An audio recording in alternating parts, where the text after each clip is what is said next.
Je m'adresse à vous aujourd'hui depuis ma maison de Toronto sur le territoire traditionnel de la Première Nation des Mississaugas de Credit, où nous rendons hommage aux peuples autochtones qui ont pagayé dans ces eaux et dans les mocassins ont voulu cette terre. D'abord et avant tout, nous avons le cœur brisé euh, pour les familles et les collectivités touchées par la tragique nouvelle de la découverte de restes dans des tombes anonymes autour de l'ancien pensionnat de Kamloops la semaine dernière.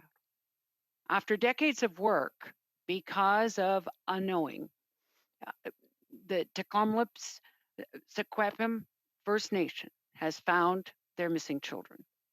We will be there with the Kamloops and all communities across Canada affected by missing children and the legacy of residential schools and the intergenerational trauma it inflicted. Yesterday was the beginning of National Indigenous History Month. Today is the 6th anniversary of the release of the Truth and Reconciliation Commission's calls to action. They laid out a path forward for our country on how to heal and address the impacts still felt today from residential schools. TRC calls to action 72 to 76 specifically call on Canada to work with survivors, families, and Indigenous communities to locate their missing loved ones and the unmarked burial places in a culturally informed way. In memory of all the children who went missing while attending residential schools and in support of their grieving families and communities, our government has been working with the National Centre for Truth and Reconciliation to develop and maintain the National Residential School Student Death Register and to establish and maintain an online registry of residential school cemeteries, responding to calls to action 72 and 73. In 2019, our government made a commitment to continue the work started by the TRC and support the ongoing NCTR and to implement calls to action 74 to 76, missing children and burial information, with $27 million in funding that would be available to communities. Supporting survivors, their families and communities across Canada to locate and memorialize through ceremony the children who died or went missing while attending residential school is at the heart of this work. Since Budget 2019, we've been engaging with Indigenous communities impacted by residential schools and experts and former Commissioner Marie Wilson on the principles and design of the program. Over the summer and fall of 2020, we hosted a series of 16 virtual engagement sessions with over 140 participants, which provided a further opportunity for dialogue with a variety of Indigenous organizations across the country. This included many survivors groups and advocacy organizations, healing and cultural centers, churches and communities, archives and research institutions, as well as provincial and territorial heritage practitioners, knowledge keepers, and health support workers. They have been very clear. They want the work to be Indigenous-led, community-based, survivor-centric, and culturally sensitive. They wanted support for the research, access to archaeological expertise, and commemoration. We also learned about their wishes for appropriate commemoration, ceremonies, and markers, and reburial in home communities where requested. Indigenous communities from coast to coast to coast are calling for support in this important but challenging work. Our government is there to support them, and we know that $27 million is a step in the right direction, but we will be there to support every community that wants to do this work. Communities will receive information today to access the funding, which will be distributed on an urgent basis. Today, we recognize 80% of the Truth and Reconciliation Commission's call to action involving the Government of Canada are now completed or well underway. Budget 2021 includes $18 billion to support First Nations, Inuit, and the Métis Nation. Bill C-15, an act to implement the United Nations Declaration on the Rights of Indigenous Peoples, passed the House of Commons and is now in the Senate. Last week, marking September 30th as National Day for Truth and Reconciliation, passed the House with unanimous consent. Just yesterday, MPs all came together to pass C-8 on the oath of citizenship. We know that there is much more to be done to further reconciliation and build a more fair and equitable country. Last Thursday night, I was totally inspired by the resilience of the leadership in British Columbia. Charlene Bello said that this would be an opportunity for healing and coming together. Krupke Kasmer told me that she was making sure the community was supported and bringing together the former Krupkes to organize the ceremonies that the community needs to unlock the healing. Communities know what they need, and we will be there to support their way forward. During the commission of the Missing and Murdered Indigenous Women and Girls, I met CJ Julian, the courageous and inspiring survivor of the Picton Farm. I now consider her a dear friend. Yesterday, CJ reached out to me to speak again to her mother, Peggy Ann, a survivor of the Lejack Residential School in Fraser Lake in British Columbia. She has been deeply affected by the horrific revelation from Kamloops. The memories are streaming back, and she wanted to tell me her story personally. She was sent there at 4.5 years of age until she was 16. She was sexually molested by a priest. She hid. She ended up in jail. Her life was forever changed. Today, on the anniversary of the release of the TRC Calls to Action, we honor Peggy Ann and all the survivors and families like CJ. As the Commission dedicated its work to the children that were taken and the families left behind, we are committed to continue that work. And we thank you, Miigwech Kuyanamik Marcy.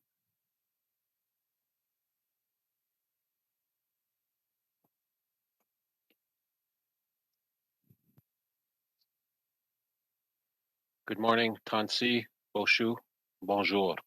I want to begin by acknowledging that I'm speaking to you from my office in St. Boniface, St. Vital, City of Winnipeg, homeland of the Métis Nation, Treaty 1 territory, and a city that is now home to many Inuit.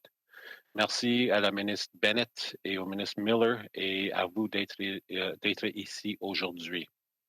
Last evening, the House of Commons held a very important debate that I had the opportunity to participate in on an issue which I have often spoken about. And I know this has been a very, very difficult time for many.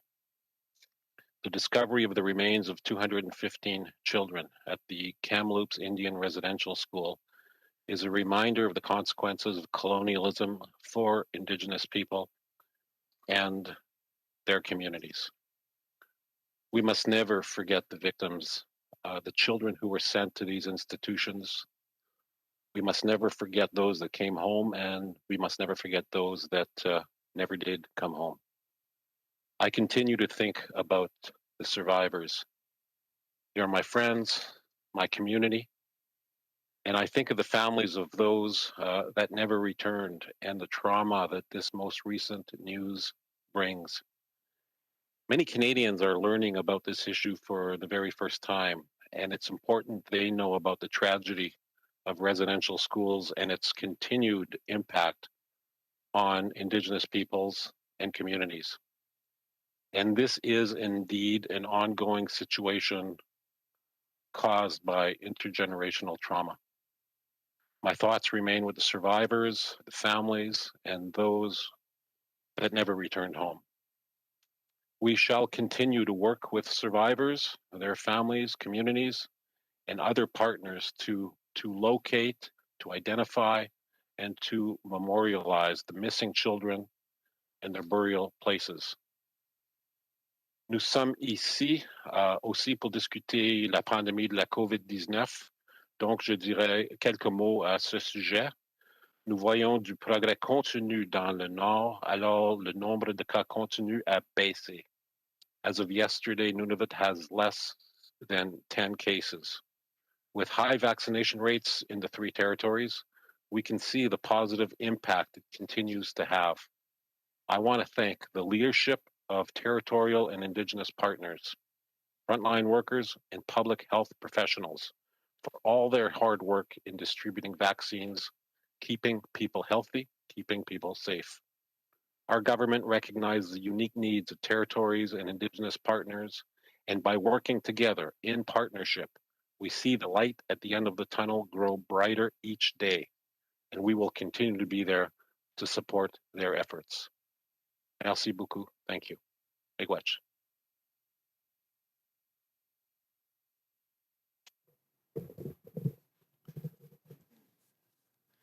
Kwekwe Unusakut, bonjour, hello. I am joined here today by Chief Medical Officer Tom Wong with Indigenous Services Canada and Associate Deputy Minister Valerie Gideon. I'd like to note first that I am here on the traditional territory of the Algonquin people. I will keep my remarks short. I am conscious of the fact that reporters probably have many questions on what's on the hearts and minds of all Canadians, and if it isn't, it should be. It is particularly heavy and painful and real for Indigenous peoples today. I do want to discuss briefly an update of what's going on with COVID as the continued battle to eradicate COVID is ongoing. And there is some positive news, and it's important to highlight it, but I'll be brief about it. Nous avons vu ce mois-ci des signes encourageants indiquant que les risques sont effectivement réduits par la forte adoption des vaccins chez les peuples autochtones partout au pays.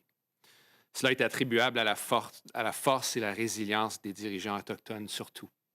En date d'hier, nous savons que 687 communautés autochtones ont des vaccinations en cours. Au total, 508 883 doses ont été administrées, dont 180 013 sont des secondes doses. Le nombre de vaccins augmente constamment, ce qui montre que le travail acharné d'un si grand nombre de personnes au pays porte fruit.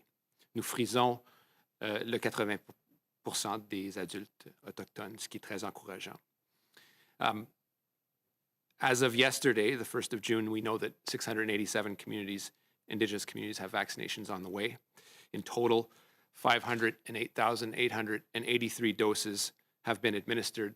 180,013 of those are second doses. The number of vaccines is increasing constantly, which is attributable to the work of so many Indigenous leaders across this country. We are close to 80% of Indigenous adults that have at least had a first dose. En ce qui concerne le nombre de cas, en date du 1er juin, les communautés autochtones dans les communautés des Premières Nations, dans les réserves, nous sommes au courant aujourd'hui de 700 cas actifs, ce qui nous amène à un total de 28 865 cas confirmés positifs de COVID-19. Il y a 28 822 de cas récupérés et tragiquement 343 morts. Afin de prévenir davantage les effets dévastateurs de la pandémie sur les Autochtones, nous continuons d'offrir du financement flexible par l'entremise du Fonds de soutien des collectivités autochtones. Dans le cadre du budget 2021, nous avons proposé un financement supplémentaire de 760 millions de dollars pour l'initiative. Tout au long de ces jours difficiles, les dirigeants autochtones des communautés et des régions urbaines ont travaillé sans relâche pour assurer la sécurité des Premières Nations, des Inuits et des Métis. Je tiendrai à souligner que 200 millions de ces dollars seront déployés dans l'immédiat. Ce financement donnera aux dirigeants et aux organisations la souplesse nécessaire pour continuer d'élaborer et de mettre en œuvre des solutions qui protègent la santé, la sécurité et le bien-être des Autochtones. Parmi les façons dont les communautés ont utilisé ce financement par le passé, mentionnant la promotion de la sécurité alimentaire, entre autres l'amélioration des services en santé mentale et la distribution du matériel d'urgence. Je suis très heureux que l'initiative verse des fonds directement aux communautés cette semaine et qu'elle accepte actuellement des demandes de soutien dirigées fondées sur les besoins.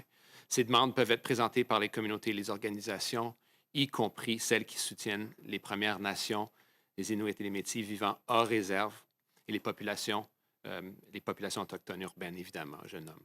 Je sais que l'argent sera bien dépensé et qu'il aura un effet positif et j'invite les parties intéressées à prendre davantage sur le programme et à présenter des demandes dès aujourd'hui. Voyons maintenant ce qui se passe dans quelques endroits où il reste encore des inquiétudes. The Canadian Armed Forces continue to help with vaccination efforts in Indigenous communities across the country. They recently completed helping vaccination teams in First Nations communities in northern Manitoba. And responding to a request from the Government of Ontario Canadian Rangers, an additional CAF personnel will help provincial vaccination authorities with logistics and general duty tasks in various communities in Anishinaabe Nation, of course, in northern Ontario. Canadian Rangers are currently activated in Lac Seul First Nation, Moose Cree First Nation, Neskantaga First Nation, Attawapiskat First Nation, Fort Albany, and Kashechewan in Ontario, providing assistance with COVID-19 response effort. As we see those communities that are ahead of the curve, we also see concerning trends that are in fact instructive. Flare-ups in younger populations and in the unimmunized. Again, Canada will be there to act quickly and support communities through this. I would note that these are also instructive lessons for the rest of Canada. Dans l'ensemble, donc, le nombre de cas diminue et le nombre de vaccinations augmente. C'est une excellente nouvelle, mais comme nous l'avons vu au cours des dernières semaines, des flambées peuvent survenir de façon très inattendue. Et comme nous le savons, des événements si pénibles comme la découverte à Kamloops sont des exemples pénibles de ce qui reste encore de beaucoup de vérité à découvrir et à mettre à la lumière du jour. Miigwech, Nakumik, Marsicho. Thank you. I want to acknowledge that I'm on the unceded territory of the Algonquin people.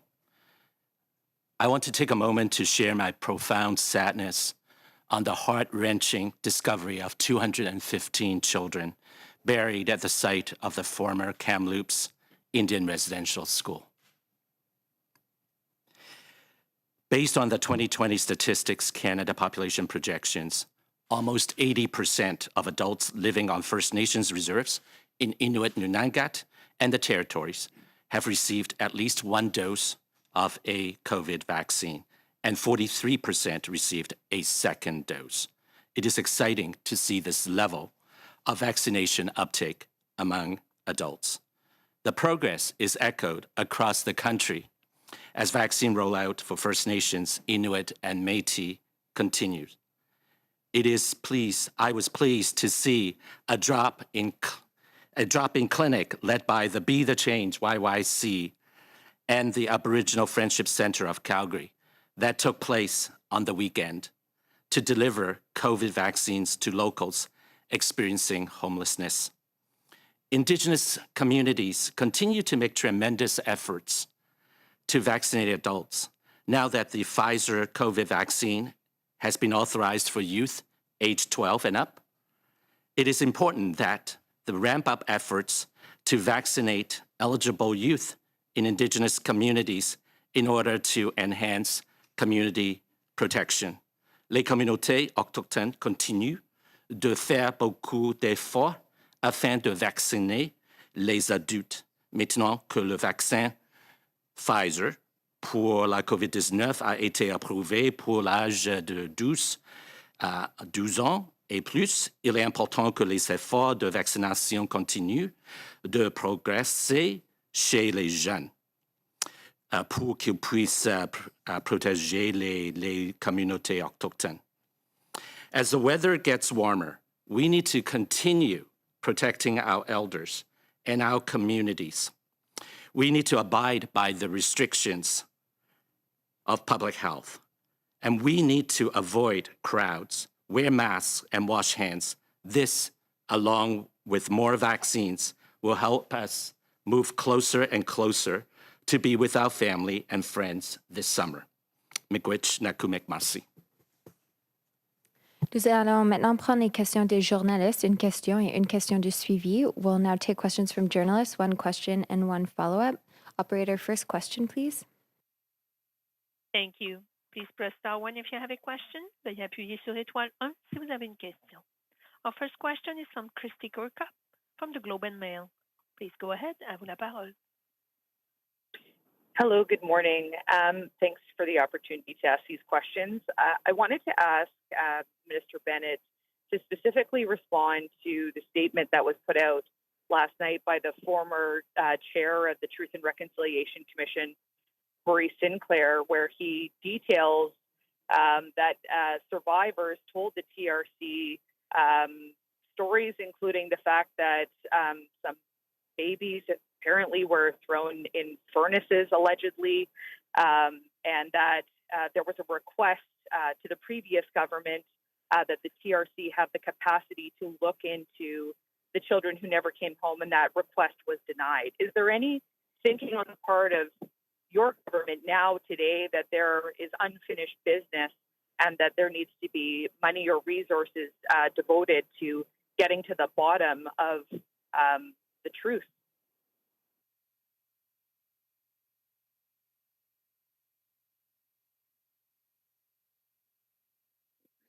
Absolutely, Christy. It's I think that the commissioners really heard a lot about the issue of missing children, and that's why the calls to action 71 to 76, 71 for the coroners in the provinces and territories is so important in their work. I think the Commissioner Sinclair said that this wasn't what he expected when he began the work, and yet at gathering after gathering, this is what they heard. And so they, as a commission, asked for funding that they could explore it further. Now it's really important as the engagements that we've done that communities wanted to do this work themselves. They're very clear that this has to be Indigenous-led, community-based, survivor-centric, and culturally sensitive, and that they want access to the funding for research, for archaeological expertise, as well as commemoration, and that's what we are prepared to do. We have $27 million to begin that work. We know that right now that's urgent, as so many communities want to begin this work, that the Kamloops began 20 years ago because of that knowing. And so we will be there for all communities to do the work in their communities in their own way. And just as a follow-up, Minister, the 27 million that you're referencing today, I just want to be very clear. So in budget 2019, there was 33.8 million that was allotted for the initiatives that you describe, and we have learned that there's still 27 million that has been unspent that's in reserve. So is that what you're talking about today, that $27 million? That's from that $33.8 million envelope, if you will, from 2019. Is that correct? Yes, it's correct, because there was money that the NCTR needed to begin the work on the death, burial, and cemetery registry, and they are doing that work. There was a request that before we dispersed the remaining funding, that we had to engage with communities and experts and survivors to design that program such that in those principles that I just iterated. And so with the help of former Commissioner Marie Wilson, we have done that work, and now we are ready today to communicate with family, with the communities themselves. If they want to begin that work, we are there to respond and get them the funding they need to do the work. Minister Bennett, can you share part of that response in French as well? We have, or Minister Miller.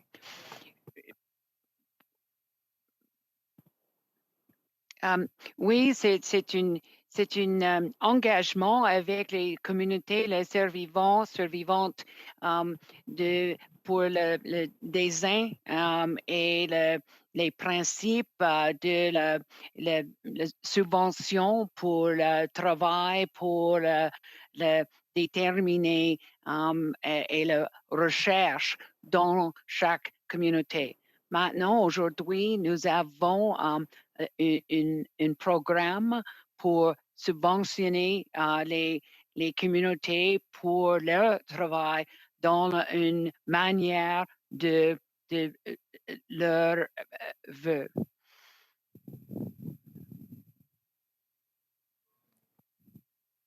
Oui, je vais être très bref sans traduire à la lettre ce que Mme Bennett a dit en français. Le point à retenir, c'est qu'on sera là pour les communautés. Il y a eu, pour répondre aux appels à l'action 72 jusqu'à 76, de l'argent en concurrence de plus de 30 millions de dollars qui va être déployé, évidemment. Il y a une question de déployer de l'argent dans les communautés qui prennent cette décision si pénible et si difficile de procéder à la mémorialisation et aux fouilles, le cas échéant. Et c'est un processus qui doit respecter les priorités des communautés qui sont affectées. Important de savoir, parce qu'on a reçu beaucoup de demandes,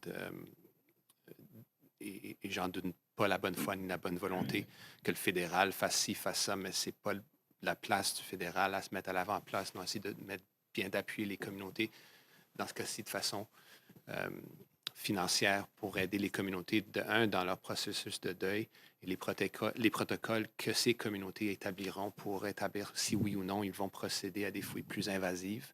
Évidemment, c'est pénible pour les familles qui ont peut-être eu des oncles, des tantes, des cousins qui sont disparus. Mais le point à retenir, c'est que le fédéral sera là avec le soutien financier pour les communautés qui en auront besoin. Et évidemment, cette fois-ci, pour la communauté la plus affectée ces jours-ci, donc les communautés environnantes, la communauté de Kamloops. Merci. Thank you, Christy, for the question. Next question, please. Thank you. Notre prochaine question nous vient de Raymond Filion de TVA. À vous la parole. Please go ahead.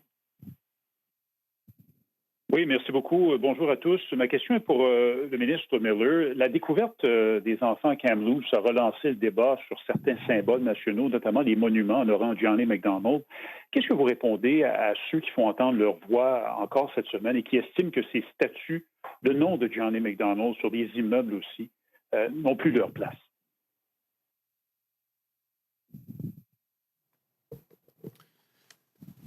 Merci Raymond. Et c'est peut-être l'ironie du sort que je me trouve dans l'édifice Johnny MacDonald pour donner ce point de presse. C'est une ironie qui devrait n'échapper à personne. Laissons-les parler, ces voix. Très franchement, il n'y a pas une communauté autochtone qui n'est pas endeuillée aujourd'hui. La douleur puis cette colère se manifeste de plusieurs façons. Il faut se regarder droit dans les yeux. M. MacDonald a été, entre autres, des architectes des écoles résidentielles. Franchement, des camps de travail intensifs. Utile de parler d'école. Mais regardons-nous dans les yeux, puis faisons face à cette réalité. Écoutez, j'appuie pas des gens qui vont aller détruire des monuments, puis casser des choses. Mais expliquons-nous, il y a une certaine ignorance, puis assez crasse à certains niveaux de notre histoire. Notre rôle en tant que leader, en tant que politicien, c'est d'éduquer le monde et de contribuer à cette éducation. Et à la lumière de ce qu'on a vu cette semaine, force est de constater qu'il reste beaucoup de vérité à découvrir, mais cette vérité est très pénible, d'abord et avant tout pour les communautés autochtones, par des individus qui revivent des moments très pénibles de leur propre histoire ou celle de leurs parents. Alors, la direction où la colère puis la haine se manifestent, je ne vais pas le juger, mais laissons les gens parler. Moi, je suis de ceux qui soulignent qu'on devrait expliquer davantage notre histoire, savoir le rôle de ces gens-là, savoir ce qu'ils ont fait, quitte à pouvoir ne pas répéter ces atrocités. Je comprends que vous dites qu'il faut écouter les gens, mais vous, personnellement, est-ce que vous êtes à l'aise avec la présence d'un monument au nom de Johnny MacDonald et à l'effigie de Johnny MacDonald sur la colline parlementaire, sur des immeubles fédéraux, des billets de banque, etc.? Votre position personnelle, vous, en tant que ministre? Moi, Raymond, vous m'avez posé des questions sur ce que je pensais de ce que ces gens-là faisait ou la colère que ces gens-là manifestaient. Alors, j'ai répondu directement à votre question. La question que vous me posez maintenant, c'est mon opinion personnelle. Je l'ai expliqué en finale de ma question. Je pense qu'on devrait mettre des plaques qui justifient, qui expliquent ce que ces personnes ont fait pour que tout le monde puisse voir ce qui s'est passé. Johnny McDonald, c'est la cible de plusieurs personnes dans mon comté au centre-ville de Montréal. Vous le savez bien, vous l'avez couvert. Il y en a bien d'autres. Il y a le fondateur de McGill lui-même qui avait des esclaves. Ça parsème notre histoire, ces gens-là qui se sont comportés dans certains aspects de leur vie de façon exécrable. Mais de là à aller tout casser et tout enlever, ça aurait peut-être l'effet complètement inverse. Mon opinion personnelle, c'est d'expliquer, continue d'éduquer.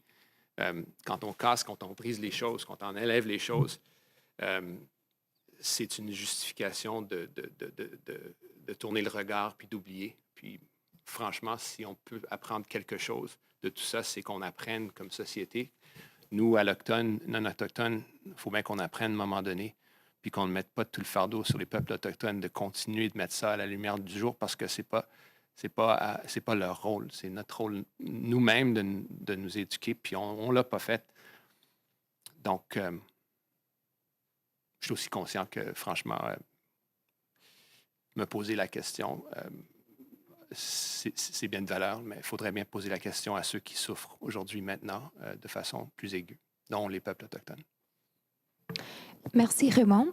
On va prendre une autre question par téléphone, ensuite des questions dans la salle. We'll take one more question over the phone and then turn to questions in the room. Thank you. Our following question is from Denan Robertson from the Winnipeg Free Press. Please go ahead. À vous la parole. Hi there. A two-part question. For Ministers Miller and Vandal, could you please specify what exactly you have tasked your departmental staff to do in the past week regarding burial sites? And for Minister Miller, can you please specify how soon communities will be able to tap this funding? And does it not effectively reallocate the funding away from the National Centre for Truth and Reconciliation? Dylan, I think I can take that. The funding for the National Centre for Truth and Reconciliation, as you know, they received a 10 million grant contribution as the endowment in 2016, and they are receiving extra, again, funding towards developing the registries on deaths, burials, and locating the cemeteries, and their work will be invaluable going forward. The 27 million that we're talking about today was always intended for communities, and the engagement we've done over the past year has explained what that program needs to look like, and the communities will all receive details of that today and how to access it, and it will be distributed on an urgent basis. And then I think, Dylan, you had a question on what we're doing immediately to help communities and timing. I'll touch about timing first. I mean, we are walking at the pace of communities. I know people are eager to get answers as to what we will do nationally and what will the feds do. The reality is this is something that will be dictated to us by the communities that are affected. My present thoughts and actions with respect to what we've seen in the last week is to help the communities affected by the Kamloops Residential School, and I would note that there were dozens that had children taken to that particular school over the course of close to a century. So there are many communities that are hurting and grieving. They've asked us specifically to give them space. We know that they have immediate health needs, mental health needs, that we will fulfill in conjunction with the First Nations Health Authority that is acting equally swiftly. But over and above that, they have made a number of specific requests that we will fulfill as quickly as possible. I think Val can complete that because we have some recent news to that effect. Again, I know people are eager for answers, but we do have to respect the privacy and mourning period of those communities that are collecting their thoughts, putting together protocols as to how to honor honor these children, and that is something that we will all have to respect. But I think Val can complete some of the actions that we are doing at BISC. As the minister said, the First Nations Health Authority of British Columbia was really established for this type of purpose, right? To provide that First Nations-led support to communities that are in need. They have set up an emergency operations center to coordinate access to supports and services. We have offered surge capacity to that emergency op center when they might require it, and we have also assisted them to connect with partners to access surge mental health counseling supports. There have been supports over the weekend and this week, but in terms of this is not just a short-term need, it will be a medium and a longer-term need, and it will also be more encompassing and include many communities across British Columbia, and I would say across the country. So all of our regional offices and all of our mental wellness leads are also connecting with communities and with partners to be able to set up surge capacity that may be required. We are pleased that Budget 2021 has provided additional resources for mental health, which we will be able to access in order to be able to support that surge capacity. And Dylan, Dan Vandal here. We are taking a whole of government approach to this, not only at cabinet, but at caucus, national caucus later this morning. Minister Bennett and I share a deputy minister, so our officials are working together, certainly at the pace of communities, consulting with communities of the North. This is traumatic, and as the TRC report indicated, the estimated number of missing and of children that died is underestimated. And so there's going to be more of these, and I think it's important that we are listening to communities and walking at their pace as a whole of government.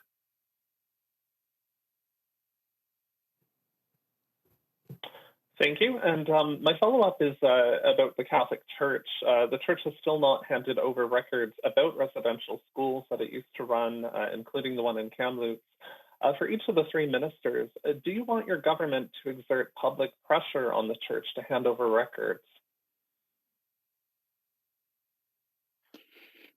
I think, Dylan, what I've said before is it's up to Catholics across this country to ask their church to do better, including not only whatever they have in terms of records that have not been shared, but particularly what we are hearing over the past weekend is the apology from the Pope is very much front and center of unlocking the healing for these people so affected by the revelation, but also from their experience in residential school for themselves and their families and the intergenerational trauma.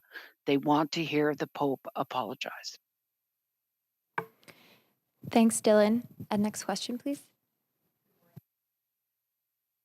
Ministers, the UN Human Rights Office says Canadian authorities at all levels should ensure prompt and exhaustive investigations into the deaths of Indigenous children. Will you commit to creating a national team to take this on?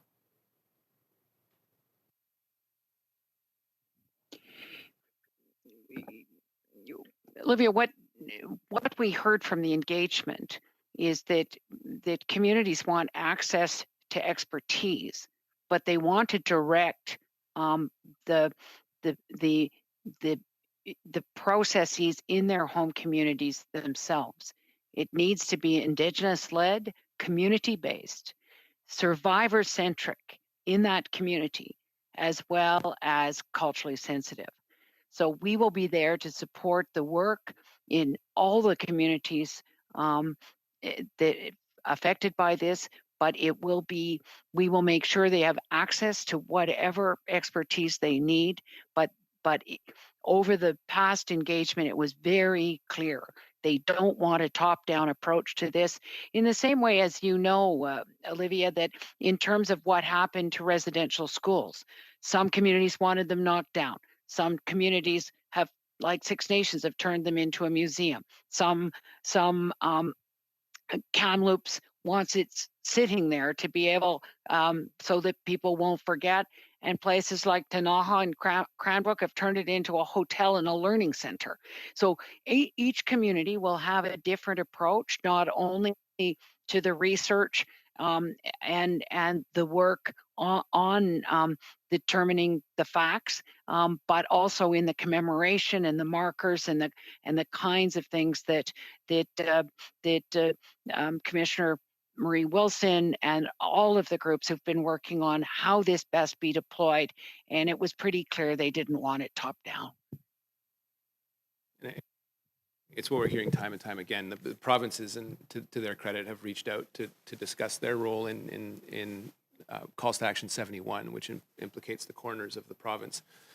But they know well that it needs to be done in conjunction with the communities, putting communities first. There are certainly some people that perhaps don't want those areas touched as they are sacred, while being crime scenes at the same time. So it is a very, very difficult choice, but to the credit of the provinces that I've spoken to, they have committed to deploy their resources, but in that respectful way of community engagement. Murray Sinclair says there could be as many as 25,000 children dead. And he says that your government hasn't done anything to address these calls to action. I'm wondering how you would respond to that, and that why after nearly a week of after this discovery in Kamloops, have we not seen concrete actions from your government? You say you're taking the community's lead, and yet Six Nations and the Federation of Sovereign Indigenous Nations, they've called for Ottawa's help for funding to support searches, and you haven't said yes yet. Why is that? Olivia, I think we have said yes. We will be there for these communities. Today, they will be able to access the funds in the ways that they see fit, and that's exactly what we've been doing. And I think, in keeping with your last question, it was very important that we engage in with survivors and with the former commissioner to understand how this needed to be, how the funds would be distributed. It's very clear now that it needed to be bottom up. It needs to be community by community, and that's exactly what we're going to do. Thanks, Olivia. And I just want to add to that, because I think people need to consider scenarios of the feds making a grand pronouncement and people that are grieving and hurting, knowing that their cousins and uncles and aunts have disappeared, wanting answers, see this large announcement that the feds are rolling in and are going to plow over sacred grounds, crime scenes. I'm not Indigenous. I know how my ancestors died. I know where they're buried. But consider a second if I heard something about a government organization coming in and surveying, however uninvasive it is, my own burial plots. I think we have to consider, as Minister Bennett said, the needs of the communities and the needs of their members.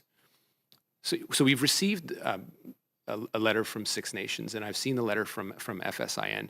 We'll be there for them, but it has to be a process that is respectful, first and foremost, of the mourning period that everyone's going through in Canada, but also the process that's been followed. The Kamloops communities have done this, yes, on their own dime,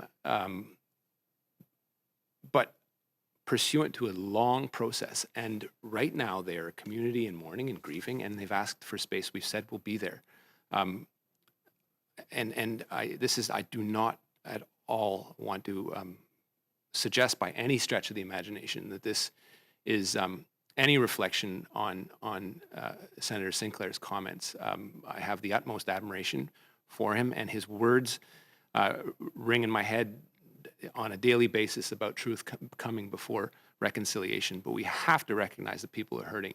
We can absolutely reflect on the slowness of reconciliation, but now is a time where people are in pain, they're hurting. We need to respect that process. We'll be there, but you're not going to see the feds sticking their faces in this. This is the communities that have to be front and center, and we have to make spaces for Indigenous voices. Why is this funding opening up just now after this discovery? Why wasn't it opened up earlier?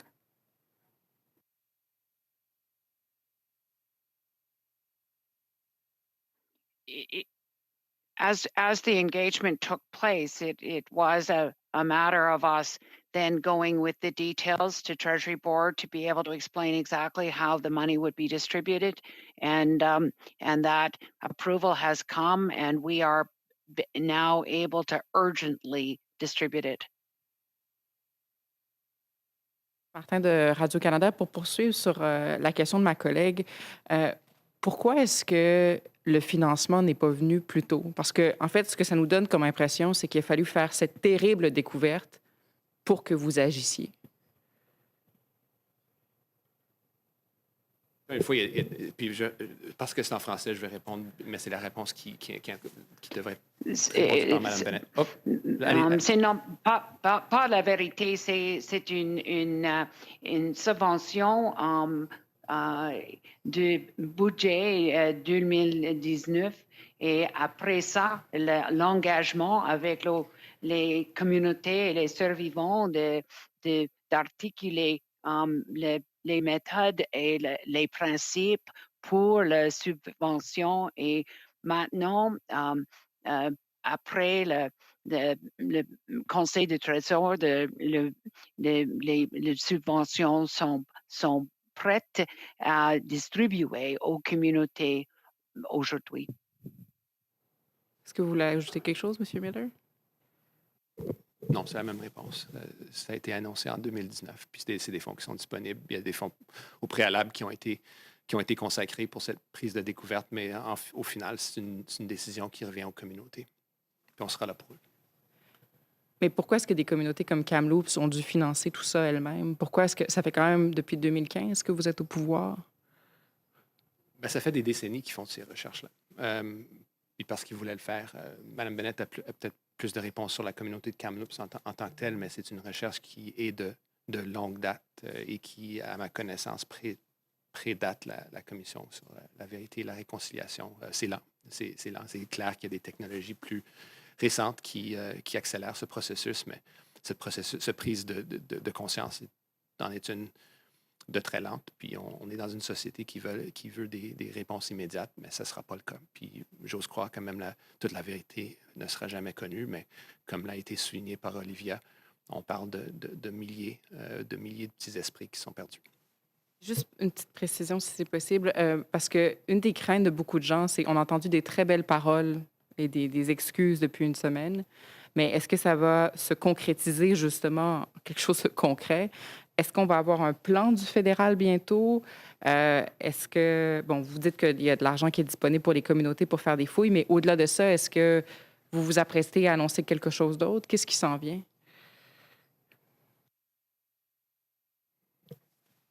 Mme Bennett. Aujourd'hui, une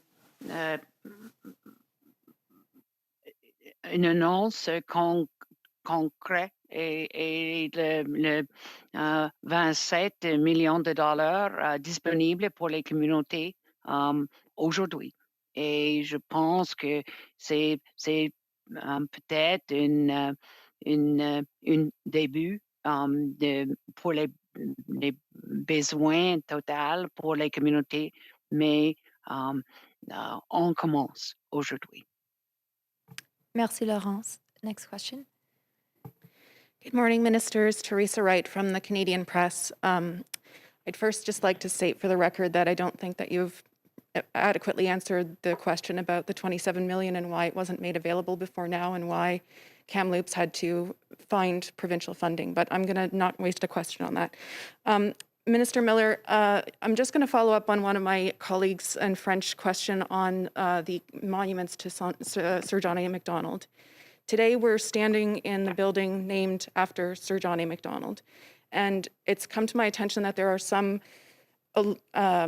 officials here in Ottawa that are uncomfortable coming into this building because of the name of this building and the legacy of Sir John A. Macdonald and his creation in the residential schools.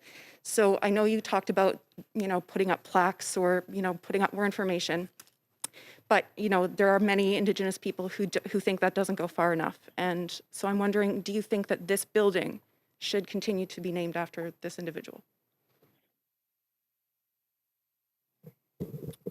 Well, as I mentioned to your colleague in French, Teresa, it's no small irony that I'm here doing an announcement on this in the John A. Macdonald building. Some may think it's disrespectful. The discussions about John A. Macdonald have become far too partisan, far too quickly. Conservatives will remind people that John A. Macdonald fought for equal rights for women. And that was shot down by the other party at the time. And you can guess what that other party was. It's become very, very partisan. And I think as part of this, and as we reflect, and as we make sure that Indigenous voices are heard and at the forefront, we respect those views. So those officials that do not want to come in, we have to respect that choice. If we turn our eye, knocking things down, breaking things is not my preferred option. Turning my eyes away from things is not my preferred option. Looking at things as painful as they are, explaining why they are, is my preferred option. And along with John A. Macdonald, one of the founders of Canada, comes the dark realization that many people have looked away from, that he was one of the key authors of the residential and perpetuated the residential school systems. That from my continued discussions with people this week, I had a discussion with a faith keeper in Six Nations who perhaps his anecdotes are more piercing than any more atrocious anecdotes I've heard, or facts over the last week from friends. Talked about the Mock Institute had an orchard and had apples, but the kids couldn't eat them or they were punished. They had chickens, but they couldn't take the eggs because they were sent to the market. They got eggs, they got one egg at Easter. These were labor camps. So calling it a school is probably a euphemism that we comfortably look at. That needs to be explained. And as I said to your colleague in French, often that explanation comes from Indigenous peoples, and they've put it on their shoulders to explain it to us, and we keep not explaining it to our children. And, again, it's our children explaining it to us because now it's being taught in schools where it wasn't taught in my school. So while I respect the pain and the expression of people saying, we need to take this down, rip it down, it's an expression of pain, I understand it. I'm not a proponent of it. I think we have to keep explaining. We have to keep explaining so that we don't repeat those errors. And I think that is, when it comes to John A. Macdonald or any other person that was complicit in this residential school system, it needs to be continually explained. I think Minister Bennett or Dan have a view on it. I was just going to say, I think it was the December 15th final report of the TRC, the Commissioner St. Clair made it pretty clear he didn't want the event in the Sir John A. Macdonald building. And those will be the choices going forward. Some people have trouble even walking in the building. Just so I can also add that not on the John A. Macdonald building, but on a situation in Winnipeg on Bishop Grande Boulevard in St. Vital.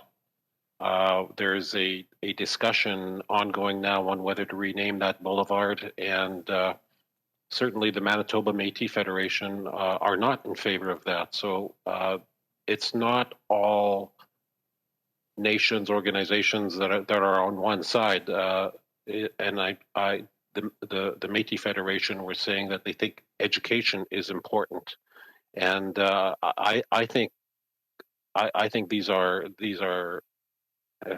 such incredibly important decisions that you need to have the conversation, but you have to make sure that people are educated on the history and keep the conversation going, because these are so important to have. And I think with the passing of Bill C-5, the Day of Truth and Reconciliation, which is now in the Senate, what an opportunity to actually go to the schools, the elementary schools, the junior high schools, and talk about truth and reconciliation on a national day. And I think that's where we have to lead this conversation on those conversations, those tough conversations, and to see where this goes. And I think, Dan, just as you were saying that, I was thinking about the debate about the exoneration of L'Oréal, that there are two very different views on this, and again, it will be the community, the Métis Nation, that will have to come to the decision as a nation. For my follow-up, today is the anniversary of the TRC. Tomorrow is the anniversary of the findings of the National Inquiry on Murdered and Missing Indigenous Women and Girls, and the Native Women's Association of Canada has been very critical of the process that has been ongoing in that. Minister Bennett, I would like for you to perhaps address their concerns. They called it a fundamentally flawed process. And also if you could tell us when we can expect to see a fully costed, fully measurable national action plan. Thank you for the question, and I think that you know, from the very beginning, the Native Women's Association was leading the work on missing and murdered Indigenous women and girls, from the Sisters in Spirit to the faceless dolls, to all of the work that they have done, and we're very grateful for that. I think that as we designed the process that had to include provinces and territories, the distinctions-based representative organizations, as well as focus on Two-Spirit, data, urban, that we ended up with a core working group that has done extraordinary work and will produce a national action plan tomorrow that I think will be the blueprint forward to move into that implementation phase with all the provinces and territories and all the distinctions-based governments and organizations as we move forward into the implementation plan. As you know, the budget 2021, there's $2.2 million there to support the work of the response to the national inquiry and to stop this national tragedy and have the access to justice, access to healing, and we will continue to do that work in partnership with all of those who are doing the work on the ground of keeping women and girls and Two-Spirit and LGBTQIA+ people safe in their home communities as well as in urban centers and wherever they live. And we are committed to do that work going forward. Thanks, Teresa. And we have time for one more question. Nous avons le temps pour une dernière question. Christine, go ahead. Tansei, Christine Ashkote, CTV National News. Ms. Gideon, you talked about, support services available right now, 1-800 number and other supports available. I want to ask the ministers and Gideon as well, is there any money that's going to be put forward for funding for people that need support and healing in their First Nations communities, people that need support and healing spiritually, mentally? This residential school news is opening a lot of wounds in our First Nations communities, and they need this support, they need this funding, and I'm wondering, is there any money set aside moving ahead here for the people that are really struggling right now? Yes, Chris, and just to echo your point, there isn't a single Indigenous community that isn't hurting. It's opening up wounds that were not closed, even if people thought they were closing, and we get that. We don't have a full sense of the impact of it. Our best sense comes through what we're seeing across the land through your reports and on social media. We've reached out to communities to get a sense for what that is. Our immediate focus has been the dozens of communities that had kids sent to the Kamloops Residential School. That is the most acute need at this time. I think getting out the awareness that there is the Hope for Wellness line and the residential school survivor line is important for people, but there is a need that goes well beyond that. We are currently getting a sense of what that is. We don't have a perfect sense of what it is. We know that, obviously during COVID, the impacts on people's mental health has been tough. The announcement today has a strong mental health component, particularly the Indigenous-driven on-the-land options, which has been just so key in keeping people physically safe, but mentally well at the same time. So we know the value of that. Again, it has to come from communities. Whether we can completely fill it is something that we're currently trying to gauge. We sense that through the budget before this news broke.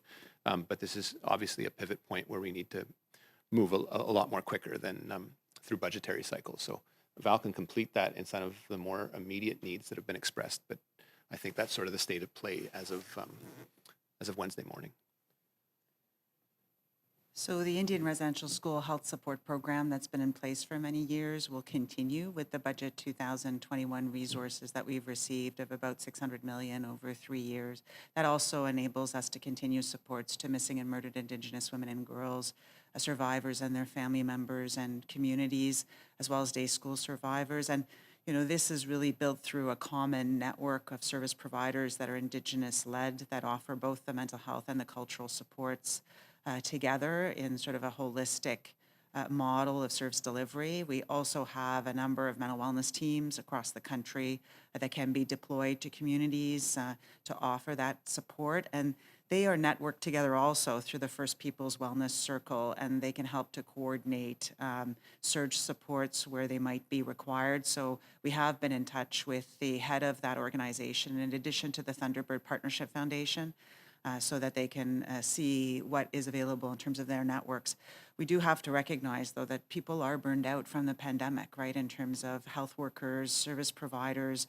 So we do have that concern about, what can we do to support the workforce of mental health and cultural service providers as well, so that we can enable them to manage. They've had an increased demand now for many months. We've seen more than double the average number of monthly calls to the Hope for Wellness line. We've seen over 30% increase in terms of access to the non-insured health benefits, mental health counseling service, and we know that people are just working 24/7. So that's why we're assessing the needs, as the minister has said, and we're going to monitor. But I mean, at the moment, we are absolutely leveraging the resources that we currently have. Mr. Do you echo Minister Bennett's call for an apology from the Pope?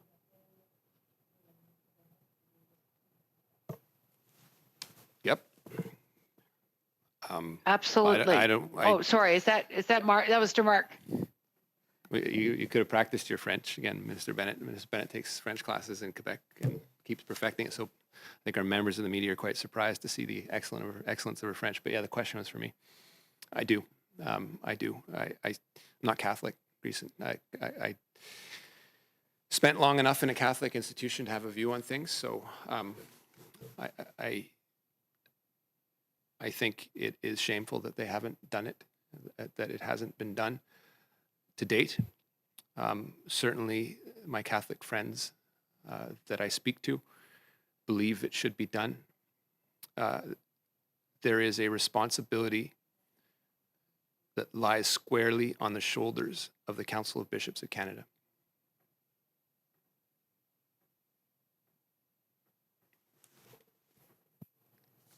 Thanks, Kristen. And that concludes today's press conference. Ceci conclut la conférence de presse, malheureusement.